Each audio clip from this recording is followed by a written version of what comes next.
جو مٹی کو سونا بنا دیتی ہے اور سونے کو مٹی بنا دیتی ہے، اللہ فرماتا ہے اس کو پہچانو، وہ کون ہے؟ وہ تمہارا رب ہے۔ مومن کا توکل اور مومن کا بھروسہ اللہ کی ذات پہ ہونا چاہیے۔ جب ہم اللہ کی ذات پہ اپنا مکمل بھروسہ، جسے توکل کہتے ہیں، قائم کر لیں گے، تو میرے اور آپ کے آقا و مولا نے ارشاد فرمایا کہ اگر تم اللہ پر توکل کا جو حق ہے وہ ادا کر دو تو وہ تمہیں ایسے رزق عطا کرے جیسے پرندوں کو عطا کرتا ہے۔ جب گھر سے نکلتے ہیں تو اس وقت وہ خالی پیٹ ہوتے ہیں، اور جب واپس آتے ہیں تو کبھی بھی کوئی جانور بھوکا واپس نہیں آیا، اور سب سے اچھا کھاتے بھی ہیں۔ ہمارے علاقے میں تو زیادہ باغات نہیں ہیں، امرود کے باغات ہمارے علاقے میں پائے جاتے ہیں۔ تو امرود کے باغ میں جو اگر کوئی دیہات کا شخص ہو یا جس کا امرودوں کا باغ ہو یا امرودوں کے باغ میں اس کا آنا جانا رہا ہو، اس سے پوچھئے کہ سب سے اچھا پھل امرود کے پیڑ پہ اچھا دانہ کون سا ہوتا ہے؟ کوئی آپ کو کہے کہ یار امرود توڑ کے لاؤ، میٹھا ہو اور جو ہے وہ پکا ہوا ہو اور ذائقے دار ہو، تو وہ جاؤ توڑ کے لاؤ۔ تو کوئی مجھے اگر کہے تو میں جب امرود توڑ کے لاؤں گا تو کبھی پھیکا نہیں ہوگا، میں امرود توڑ کے لاؤں گا تو کبھی بد ذائقہ نہیں ہوگا۔ آپ مجھے پوچھیں کہ آپ کے پاس کیا فن ہے؟ میرے پاس فن یہ ہے کہ میں نے امرودوں کے باغوں میں جو ہے وہ بچپن گزارا ہے، اور مجھے پتا ہے کہ اچھا اور پکا پھل کون سا ہوتا ہے۔ لیکن میں آپ کو نشانی بتا دیتا ہوں، اب نئی نسل انہوں نے نہیں دیکھا، آپ باغ میں جائیں اور شاخوں سے لٹکے ہوئے امرود دیکھیں، جس امرود کو طوطے نے کھا کے چھوڑا ہو اس کو آپ توڑ لیں، میٹھا بھی ہوگا، ذائقے دار بھی ہوگا، ایکسپورٹ کوالٹی سے بھی بہتر ہوگا۔ سب سے اچھا پورے پودے سے جو سب سے اچھا ہوگا وہ اس کو چونچ مارتا ہے اور پھر سارا کھاتا بھی نہیں ہے، تھوڑا سا لیا، نخرے والا آگے بڑھ گیا۔ اللہ اکبر! تو جو ایکسپورٹ کوالٹی ہوتی ہے اس سے بھی بہتر وہ کھاتا ہے۔ تو یہ اللہ پر توکل کرنے والے ہیں۔ ہمیں تو پتا ہوتا ہے ہم نے دکان پہ جانا ہے، ہمیں پتا ہوتا ہے ہم نے فیکٹری کام پہ جانا ہے، ہم نے پتا ہوتا ہے ہم وہ دہاڑی فلاں جگہ کرنے جانا ہے۔ انہوں نے کہیں ان کا کوئی ایسا ٹھیا نہیں ہوتا کہ وہاں جانا ہے۔ بن توکل پنچھی اڑ دے، بن توکل پنچھی اڑ دے، خرچ نہ پلے زیرا ہوں، خرچ نہ پلے، کوئی راس المال بھی نہیں ہوتا کہ یہ لگائیں گے پھر اس پہ اتنے پیسے آئیں گے، اصل ہمارے ہوں گے، اتنا نفع، ویسا نہیں ہے۔ گھر سے نکلتے ہیں تو خالی پیٹ ہوتے ہیں، اور جب واپس آتے ہیں تو پیٹ بھرے ہوئے ہوتے ہیں۔ میرے اور آپ کے آقا و مولا نے کہا، مجھے پورا یقین ہے اس پہ، اور آپ کو بھی پورا یقین ہونا چاہیے، انشاءاللہ ہوگا، کہ میرے حضور نے فرمایا کہ اللہ پر جو توکل ہے وہ حق ادا کرو، پھر وہ تمہیں ایسے رزق دے گا جیسے پرندوں کو دیتا ہے، تمہیں پرندوں کو دیتا ہے۔ ایکسپورٹ کوالٹی، من کان للہ کان اللہ لہ، فرمایا تم اس کے ہو جاؤ وہ تمہارا ہو جائے گا۔ اللہ نے تمہیں پیسے دیے ہیں، نئی گاڑی تم نے خریدی ہے، چھوٹے بچے کا جوتا کیوں باندھ دیا آگے؟ تم جوتا باندھنے سے اگر یہ ایکسیڈنٹ سے، حادثے سے گاڑی بچ سکتی ہوتی ہے تو پھر پاکستان کے جتنے پی آئی اے کے جہاز ہیں سب پر باندھ دینا چاہیے، سب پہ جوتے لٹکے ہوئے۔ عجیب تم نے فلسفہ تراشا، کسی نے جو ہے وہ کالی رنگ کی پٹی باندھ دی نیچے، اس سے اس کو نظر نہیں لگے گی۔ گھوڑے کے پاؤں کے نیچے جو کھری لگی ہوئی ہوتی ہے، کچھ لوگوں نے اپنے گھروں میں وہ باندھی ہوئی ہوتی ہے کہ اس سے ہمارے گھر کے اندر کوئی مصیبت نہیں آئے گی، کوئی تکلیف نہیں آئے گی۔ کسی نے ہنڈیا اپنے گھر کے اوپر الٹی رکھی ہوئی ہوتی ہے، یہ ہنڈیا بچا لے گی، اور یہ ہنڈیا کیا بچائے گی؟ اللہ کے قہر سے کچھ نہیں بچا سکتا۔ جب تمہارے اوپر کوئی مصیبت نازل ہونی ہے تو کچھ نہیں بچا سکتا۔ اگر بچنا چاہتے ہو تو پھر اللہ سے استغفار کرو، اللہ تعالیٰ کی تسبیح کرو، اللہ کی تحلیل کرو، میرے حضور پہ درود پڑھو، پھر دیکھنا کہ مصیبتیں ٹلتی ہیں یا نہیں ٹلتی۔ تو یہ خام خواہ کے رکیے، اور یہ عامل لوگ جو ہیں ان کا تو کام ہی یہی ہے، ان کا کام چلتا ہے لوگ ضعف الاعتقادی میں مبتلا رہیں، اور یہ کہہ دیتے ہیں کہ آپ کے خاندان میں ایک منحوس عورت ہے، یہ اس کا کیا ہوا ہے، تو کوئی نہ کوئی منحوس تو پہلے ہی انہوں نے طے کر رکھی ہوتی ہے، فوراً ذہن وہاں جا کلک ہو جاتا ہے۔ اس کا نون سے نام شروع ہوتا ہے، اس کا کاف سے نام شروع ہوتا ہے، اس کا جیم سے نام شروع ہوتا ہے، تو پورے خاندان میں کسی کا نام کاف، نون یا جیم سے تو شروع ہوتا ہی ہوگا، یا دوستوں میں، تو فیض ذہن جو ہے ادھر منتقل ہو گیا۔ اب یہ بابا جی نے بتا دیا ہے، ہاں اس نے یہ بات کی تھی، کچھ باتیں یاد آنے لگی، اس کاف سے شروع ہونے والے نام کے ساتھ نفرت پیدا ہو گئی۔ اس باپے نے نفرت کا کاروبار کیا، اس نے تو 100 روپے 200 روپے لے لیے، لیکن دو انسانوں کے اندر نفرت ڈال دی۔ اس کا گریبان کل قیامت کے دن پکڑا جائے گا۔ ان ملنگوں کے پاس، ان ذوف الاعتقادی کو پھیلانے والوں کے پاس کبھی نہ جاؤ۔ تمہیں مصیبت پڑی ہے، تمہیں لگ رہا ہے کہ شاید میرے اوپر جادو ہے، تو پڑھو نا سورہ بقرہ، جادو جڑ سے اوپر جائے گا۔ 40 دن اپنے گھر میں سورہ بقرہ پڑھو، برکت ہوگی۔ کہتے ہیں مولوی صاحب 40 دن تو نہیں پڑھی جا سکتی، 2.5 پارے، ہمیں کوئی تعویذ ہی کرتے ہیں۔ ہم شارٹ کٹ چاہتے ہیں نا، روزانہ صبح 2.5 پارے سورہ بقرہ پڑھے، یہ تو ہم سے نہیں پڑھی جائے گی، تو آپ کوئی تعویذ ہی لکھ۔ کاروبار میں برکت نہیں، میں کہتا ہوں پڑھو نا سورہ واقعہ، 3 رکوع ہیں، برکت ہو گیا۔ ہم کہتے ہیں ہمیں تعویذ ملنا چاہیے، بس وہ ہم گلے میں رکھ دیں، بٹوے میں رکھ لیں، پرس میں رکھ لیں، اور ہمارا کام ہو جائے، ہمیں کچھ بھی نہ پڑھنا پڑے، ہمیں وضو تک نہ کرنا پڑے، نماز نہ پڑھنی پڑے، اور برکت ہو جائے۔ ایسے برکت تو نہیں آتی۔ اس لیے چھوڑو ان کی جان، آؤ قرآن مجید پہ آؤ، آؤ سجدوں پہ آؤ، آؤ دعاؤں پہ آؤ۔ سحری کے وقت اس کی رحمتیں آواز دے رہی ہوتی ہیں، حال میں مسترزقن، ہے کوئی رزق مانگنے والا؟ تم اس وقت سوئے ہوئے سارے دن ٹوکری کھاتے ہو، آؤ نا اس وقت جھولی پھیلا کے، ہاتھ پھیلا کے کہو مالک تو جھولیاں بھر دے۔ تو پھر دیکھنا، میرا بیٹا سالم مشرکین کی قید میں ہے اور میں فقر کی حالت میں ہوں، تو فرمایا آل محمد کے پاس ایک سیر جو ہیں، بس اس کے علاوہ ہمارے پاس بھی کھانے کے لیے دنیاوی اسباب نہیں ہیں۔ کہا صبر کرو اور اللہ سے ڈرو، اور لا حول ولا قوت الا باللہ کثرت کے ساتھ پڑھو۔ یہ ایسا وظیفہ ہے، ایک حدیث پاک میں آتا ہے کہ یہ 99 بیماریوں کا علاج ہے، اس میں سب سے کم درجے کی بیماری ہم اور غم ہے۔ یہ دکھ کا مداوع ہے، مشکلات کا علاج ہے، اور یہ وظیفہ میرے حضور نے بتایا۔ حضرت ابو ذر غفاری رضی اللہ تعالیٰ عنہ کو حضور نے 5 چیزیں بتائی تھی، ان میں سے 5ویں چیز یہ تھی کہ ابو ذر کثرت کے ساتھ لا حول ولا قوت الا باللہ پڑھا کرو۔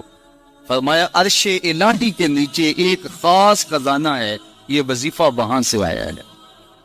یہ زندگی میں معمول بنا لو، جب پھنس جاؤ، مشکلات میں آ جاؤ، تو لا حول ولا قوت الا باللہ پڑھو، اللہ راستے کھولے گا۔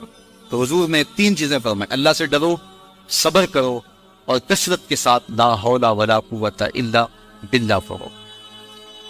وہ فرماتے ہیں کہ میں یہ عمل شروع کیا، ابھی گھر میں بیٹھا ہی تھا کہ دروازے پہ دستک ہوئی، تو میں اٹھا کہ دروازہ کھولوں دیکھوں کہ کون ہے۔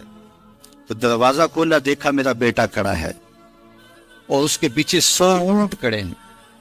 تو میں نے کہا کہ تم اور یہ اونٹ؟ کہا مجھے موقع لگ گیا، میں ان کی قید سے بھاگ آیا۔ وَيَرْزُقْهُ مِنْ حَيْثُ لَا يَحْتَسِبُ، وہ تمہیں وہاں سے رزق دے گا جہاں سے تمہیں گمان بھی نہیں۔ اس کے ہو کے تو دیکھو، اللہ اکبر، اللہ کے ہو جاؤ تو پھر وہ تمہاری ضرورتوں کا کفیل ہو جائے۔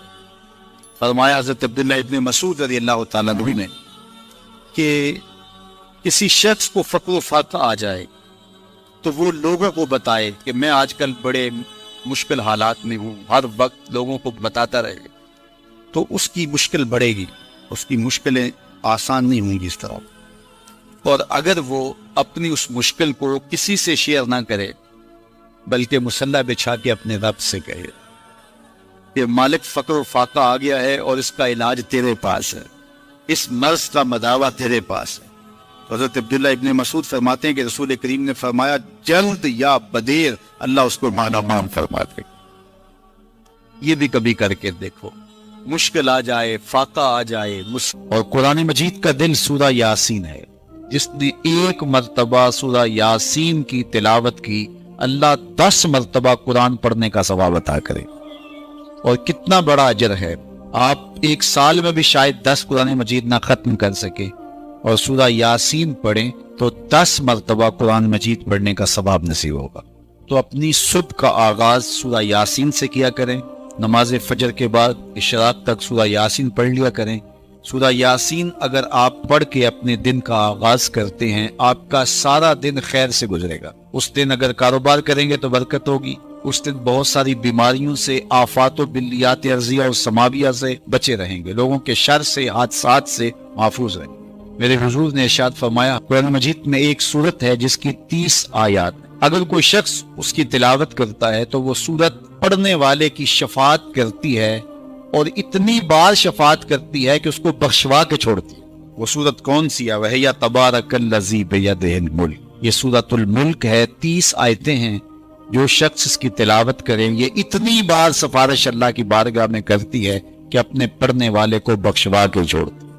اپنے دن کا آغاز سورہ یاسین سے کریں اور اپنی شب کا آغاز سورہ ملک سے کریں. سونے سے پہلے سورہ ملک کی تلاوت ضرور کر لیں.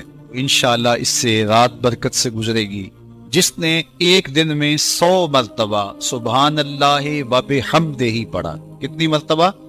100 مرتبہ. کیا پڑھا؟ سبحان اللہ و بحمدہ.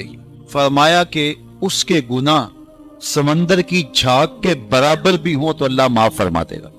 تو یہ اپنے وظائف میں شامل کر لیجئے سبحان اللہ و بحمدہ. اور حدیث بخاری ہے کہ 2 کلمے ایسے ہیں جو اللہ کو محبوب ہیں اور زبان پر مشکل نہیں، زبان پر بڑے آسان ہیں، اور جب میزان پہ رکھے جائیں گے تو پلڑے کو جھکا دیں گے، بڑے بھاری ہیں میزان پہ. وہ 2 کلمے یہی ہیں سبحان اللہ و بحمدہ سبحان اللہ العظیم. تو اگر اس کو 100 مرتبہ روزانہ پڑھے تو سمندر کی جھاگ کے برابر بھی گناہ ہو تو اللہ معاف فرما دیتا. اللہ فرماتا ہے ما یفعل اللہ بعذابکم، وہ تمہیں عذاب دے کے کیا کرے گا؟ ذرا لہجہ دیکھیے، ذرا انداز. ما یفعل اللہ بعذابکم، وہ تمہیں عذاب دے کے کیا کرے گا؟ تم اس کی مخلوق ہو، اپنے دستے قدرت سے اس نے تمہیں بنایا ہے، تو وہ تمہیں عذاب دے کے کیا کرے گا؟ اس کی ضرورت نہیں ہے کہ تمہیں عذاب دے، نہ اس کی چاہت ہے کہ تمہیں عذاب دے. کوئی خود چھلانگے لگائے تو اس کی مرضی. فرمایا کہ ما یفعل اللہ بعذابکم، وہ تمہیں عذاب دے کے کیا کرے گا؟ ان شکرتم وآمنتم، اگر تم شکر ادا کرو اور ایمان لاؤ تو وہ تو قدردان ہے جو کوئی اس کا شکر کرتا ہے اور جو اس پر ایمان لاتا ہے. تو اللہ اس کے لیے عذاب نہیں رکھا، اس کے لیے رحمتیں رکھی ہوئی. تمہیں دست قدرت سے بنایا ہے اور وہ تمہیں خوش دیکھنا چاہتا ہے، تمہیں خوشحال دیکھنا چاہتا ہے، تمہیں سرشار دیکھنا چاہتا ہے، تمہیں نہال دیکھنا چاہتا ہے، تمہاری زندگی کو خوشگوار دیکھنا چاہتا ہے.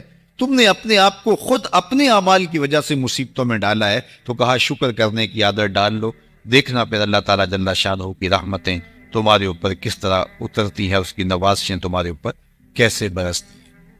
توکل اگر ہم سیکھ جائیں تو توکل ایک ایسی دولت ہے کہ جو خوشحال زندگی کی ضمانت بنتی. جب ہم اللہ پر توکل نہیں کرتے اور ہم سمجھتے ہیں یہ سب کچھ ہماری محنت کا نتیجہ ہی ہوگا، اور نتیجہ جب نہیں آتا تو پھر ہم بے چین مضطرب ہو جاتے.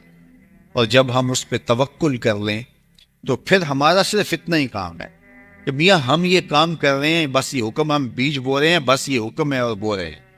باقی اس پہ بھروسہ ہے، یہ کام اس کا ہے کہ اس نے اس کو اگانا ہے، اس کے اوپر پھل لگانے ہیں. تو جب اس پہ توکل ہو جائے تو بندہ سوکھا رہتا ہے، ورنہ بندہ مشکل میں مبتلا ہو جاتا ہے. بسا اوقات ایسا ہوتا ہے کہ بندہ ایک منصوبہ تیار کرتا ہے، اس کا عملی نتیجہ اس کو سامنے نظر آ رہا ہوتا ہے، لیکن نتیجہ بالکل الٹ جاتا ہے. سید علی المرتضیٰ فرماتے ہیں میں نے اپنے ارادوں کی شکست سے ہی اپنے رب کو پہچانا ہے، کہ میں ایک منصوبہ تراشتا ہوں کہ یہ اور یوں ہوگا اور وہ ہونا چاہیے، لیکن نتیجہ وہ نہیں آتا، تو کوئی طاقت ہے اس کا جو نتیجہ بدل دیتی ہے. تو بندہ اس طاقت پہ یقین کرتے، اس پہ توکل کر کے جو ہے وہ اس پہ بھروسہ کر لے تو زندگی سوکھی ہو جاتی. مغرب میں جو اللہ پر یقین نہیں رکھتے وہ خودکشی کر لیتے ہیں کہ یہ کیوں ہو گیا، ایسا نہیں ہونا چاہیے تھا. لیکن ہم خودکشی اس لیے نہیں کرتے، ہم کہتے ہیں میرا رب جس طرح چاہے اس طرح ہی ہوتا ہے، جو اس نے طے کیا ہوا ہے وہ کر کے رہتا ہے. اس لیے تم اس پہ توکل کر لو اور اس پہ بھروسہ کرو. حضور علیہ الصلوۃ والسلام نے فرمایا لو انکم توکلون علی اللہ حق توکلہ، اللہ پر توکل کرنے کا جو حق ہے اگر تم وہ ادا کرتے تو فرمایا اللہ تمہیں ایسے رزق عطا کرے جیسے پرندوں کو عطا کرے.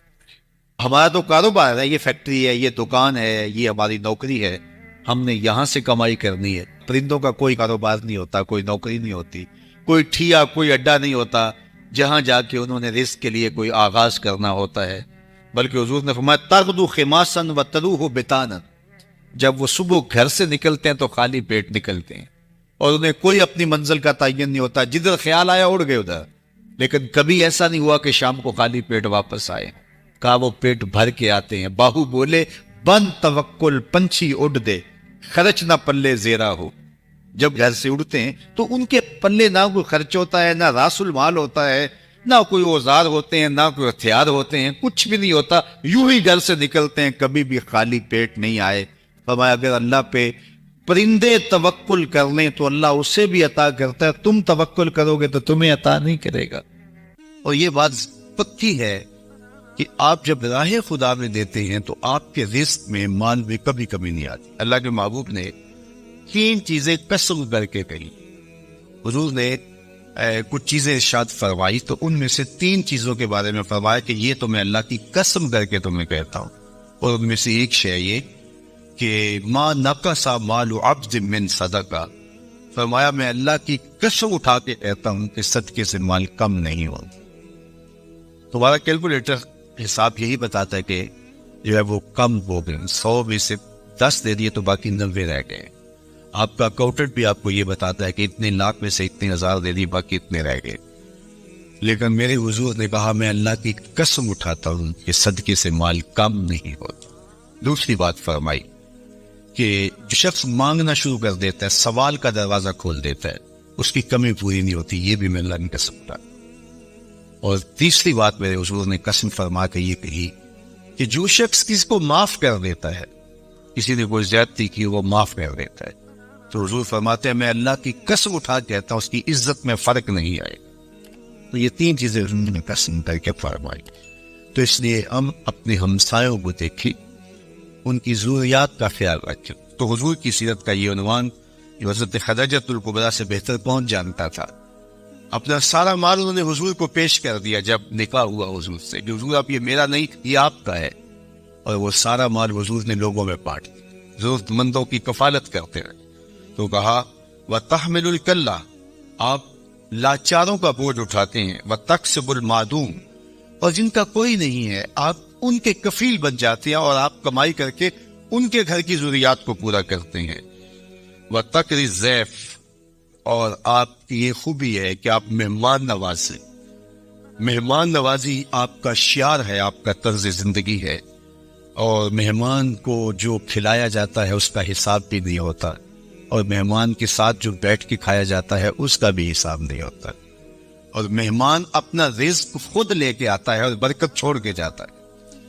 تو مہمان کو کبھی بھی بوجھ نہیں سمجھنا چاہیے۔ تو کہا کہ اور تیسری اور آخری بات وَتَعِينُ عَلَى نَوَائِبِ الْحَقِّ، جو لوگ مشکلات میں پھنسے ہوتے ہیں، مصیبت میں پھنس جاتے ہیں، مسائل میں گر جاتے ہیں، آپ ان کی مدد کرتے ہیں۔ ابھی حضور اعلان نبوت نہیں کیا، ابھی پہلی وحی نازل ہوئی ہے، تو حضور کی ماضی کی سیرت کو حضرت خدیجہ الکبریٰ لوگوں کے سامنے رکھیں۔ آپ اس سے بھی پیچھے چلے جائیے۔ جب شب ابی طالب میں حضور کو حضور کے خاندان سمیت محصور کر دیا گیا، قریش مکہ نے حضور کو روکنے کے لیے بڑی کوششیں کی، لیکن حق کا یہ مسافر کبھی بھی رکنے والا نہیں تھا، بلکہ حضور کے چچا کو بلا کے کہا کہ اپنے بھتیجے سے پوچھو کہ تمہارا مسئلہ کیا ہے۔ دولت مال چاہیے تو ہم سارے لوگ مل کے اتنی دولت ان کو دے دیتے ہیں کہ کوئی کمی نہیں رہے گی، اور اگر کسی خاتون سے نکاح کرنے کی آرزو دل کے کسی گوشے میں ہو تو وہ بھی بتائیے، کسی سردار کی بیٹی سے نکاح کرنا چاہیں تو ہم اس کے لیے بھی حاضر ہیں، لیکن یہ بتوں کی مخالفت چھوڑ دی جائے۔ تو جب بہت ساری باتیں کی سب نے مل کے کی، اور جو ہے وہ دباؤ بھی ڈالا کہ اگر نہیں یہ کرتے تو پھر حالات کی تلخیاں اور جو کچھ ہے وہ آپ کے سر پہ ہوں گے۔ تو حضور کے چچا جناب ابو طالب حضور کے پاس آئے تو ان کی طبیعت پر کچھ بوجھ تھا، تو انہوں نے کہا کہ بھتیجے میں اکیلا اتنے قبائل کے ساتھ لڑائی کا بوجھ نہیں اٹھا سکا، میری کمر کمزور ہے۔ تو حضور علیہ الصلوۃ والسلام کی خدمت میں انہوں نے کہا کہ وہ تو اس طرح کی باتیں کر رہے ہیں۔ تو آقا کریم نے جو جواب دیا وہ سنیے۔ آپ نے فرمایا یا امی، لو وضع الشمس فی یمینی والقمر علی یساری، اگر وہ سورج میرے دائیں ہاتھ میں رکھ دے اور چاند کو لا کے میرے بائیں ہاتھ میں رکھ دے اور دنیا بھر کے خزانے میرے قدموں میں ڈھیر کر دے، میں کبھی بھی حق کو باطل اور باطل کو حق نہیں کہہ سکتا۔ یہ وہ چیز ہے جہاں پر ہمیں کھڑا ہونا چاہیے۔ یہ رشوت کیا ہوتی ہے؟ ہم اداروں میں افسر بن کے بیٹھتے ہیں اور ہم کسی ذمہ دار منصب پہ بیٹھتے ہیں، تو ہمیں چند ٹگوں سے کوئی خرید لیتا ہے، ہمارا ضمیر پھر کہاں ہوتا ہے؟ کائنات کی نعمتیں اس کو پیشکش کی جا رہی ہے جو پیدا ہوا تو باپ کا سایہ سر پہ نہیں ہے، 6 سال کی عمر ہے تو ماں انتقال کر گئی، یہ حالت ہے۔ لیکن کہا جا رہا ہے کہ جناب آپ کو جو چاہیے ہم فراہم کرتے ہیں، لیکن کہا لو وضع الشمس فی یمینی، اگر وہ سورج کو میرے دائیں ہاتھ میں رکھتے اور چاند کو میرے بائیں ہاتھ میں رکھتے اور میرے پاؤں میں کائنات کے خزانے لا کے دولت قارون بھی رکھ دیں، لیکن میں پھر بھی حق کو حق کہوں گا، باطل کو باطل کو، تو میں چند ٹبوں پہ اپنی ضمیر کا سودا کیسے کر سکتا ہوں اگر میں رسول اللہ کو مانتا ہوں، اگر میں حضور علیہ الصلوۃ والسلام کا فالوور ہوں، اگر میں ان کا امتی ہوں، ان کا غلام ہوں، ان کا عاشق ہوں، تو پھر میں کیوں اپنے ملک کو بیچوں، میں کیوں عدل کو بیچوں، میں کیوں انصاف کو بیچوں، میں کیوں اپنے منصب کو بیچوں، میں کیوں لوگوں کے حق غصب کروں، لوگوں پر زیادتیاں کروں، میں دیوار رکھتے ہوئے ہمسائے کے 2 انچ دبانے کے لیے اپنی ضمیر کا سودا کر لوں، میز کے اوپر سے رشوت پکڑوں یا نیچے سے پکڑوں، فرق نہیں پڑتا اس سے، میں اپنی ضمیر کا سودا کیا ہے اور برسر بازار کیا ہے اور بہت سستا بیچا ہے میں نے اپنے آپ۔ وہ کیا کسی نے کہا تھا کہ ہر 2 عالم قیمت خود گفتائی، نرخ بالا کن کہ ارزانی ہنوز، 2 جہاں کو تو نے اپنی قیمت بتایا ہے، اپنا نرخ بتایا ہے کہ 2 جہاں میری قیمت لگتی ہے، کہا قیمت بڑا ابھی سستا بک رہا ہے، یہ ساری کائنات تیری قیمت لگا دی جائے لیکن تیری قیمت پھر بھی نہیں ہے اور تو سستا بک رہا ہے، نرخ بالا کن کے ارزانی ہنوز، تیری قیمت جو ہے وہ یہ 2 جہاں نہیں ہے، تیری قیمت صرف تیرے رب کی رضا ہے۔ تو کہا کہ میں کبھی بھی، تو یہ حضور علیہ الصلوۃ والسلام کی زندگی تھی۔ خیر انہوں نے جب کہا کہ میں تو نہیں تمہاری بات کو ماننے والا، تو پھر انہوں نے سماجی بائیکاٹ کر دیا، سوشل بائیکاٹ کر دیا اور حضور کو شاب ابی طالب میں مقید کر دیا۔ تو حضور کے چچا نے اس وقت ایک قصیدہ لکھا حضور کے نام، چونکہ یہ پانی نہیں پہنچنے دیتے تھے، غلہ نہیں پہنچتے تھے، کوئی باہر سے بھی آتا تاجر تو اس کا غلہ خود خرید لیتے کہ کہیں وہ بنو ہاشم کے پاس نہ چلا جائے، اور وہ خرید کے اپنی زندگی اور موت کے درمیان جو ٹوٹتا ہوا رشتہ ہے جو ہے وہ اس کو کہیں بچا نہ پائے۔ تو حضور کے چچا نے ایک ماضی کا واقعہ قریش کو یاد دلایا اس قصیدے میں۔ ہوا اس طرح کہ حضور کی عمر تھی کوئی 9 سال یا 8 سال کہ مکے میں قحط پڑ گیا، تو حضور کے چچا کے پاس لوگ آئے کہ قحط پڑ گیا ہے اور آپ اولاد اسماعیل سے ہیں، تو اللہ کی بارگاہ میں دعا کیجیے کوئی بارش کے آثار پیدا ہو اور کوئی سبزہ پیدا ہو۔ آپ نے فرمایا تم بھی سین حرم میں پہنچ جاؤ، میں بھی پہنچ جاتا ہوں، وہ اللہ کی بارگاہ میں دعا کرتے ہیں۔ خیر لوگ جمع ہو گئے تو حضور کو ساتھ لیا حضور کے چچا نے اور سین حرم میں پہنچے اور کعبۃ اللہ کی دیوار کے ساتھ حضور کو یوں کھڑا کیا کہ حضور کی پشت کعبہ کی دیوار کے ساتھ لگ رہی تھی اور رخ لوگوں کی طرف تھا۔ تو جب یوں حضور کھڑے ہو گئے تو حضور کے چچا نے ایسے ہاتھ پھیلا کے کہا اے اللہ اس گوری رنگت والے کے صدقے بارش نازل کر۔